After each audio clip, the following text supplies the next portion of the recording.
Hi, everyone. So I wanted to do a quick read aloud of the story that I'm going to model finding theme in. This part is totally optional. You don't have to watch it if you don't want to, but I just wanted you to know the story that I was talking about so that, when we talk about theme, you have an idea of how you would find theme in a piece of children's literature. So often we think that in order to talk about deep ideas, they have to be really complex texts. So I intentionally chose a book for very young children. This is just a board book that's really meant for toddlers or maybe preschoolers. So this is called I Love You, Stinky Face. And I'm going to read it again. You don't have to watch this if you don't want to, but I wanted to have a text that we were all familiar with to be able to talk about. So this is called I Love You, Stinky Face by Lisa McCourt. Mama said, I love you, my wonderful child, but I had a question. Mama, what if I were a big, scary ape? Would you still love me then? If you were a big, scary ape, I would make your birthday cake out of bananas and I would tell you, I love you, my big, scary ape.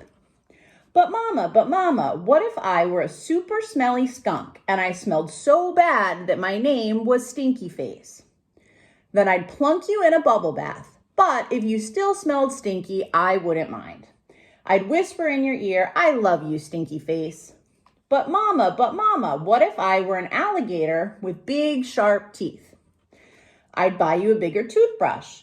And if your throat hurt, I'd look inside your huge mouth. I'd tell you, I love you, my dangerous alligator. But mama, what if I were a terrible meat-eating dinosaur? Then I'd make you a mountain of hamburgers to eat. I'd say, I love you, my sweet, terrible dinosaur.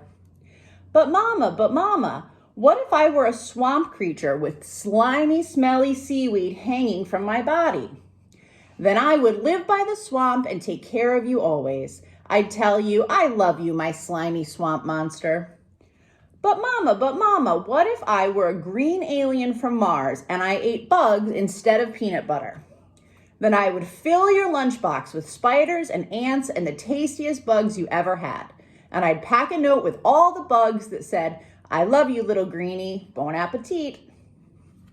But mama, what if I were a one-eyed monster? Then I would look right into your one eye and say, I love you. And I would sing to you until your one droopy eyelid finally closed and you fell fast asleep. I love you, mama, and I love you, my wonderful child.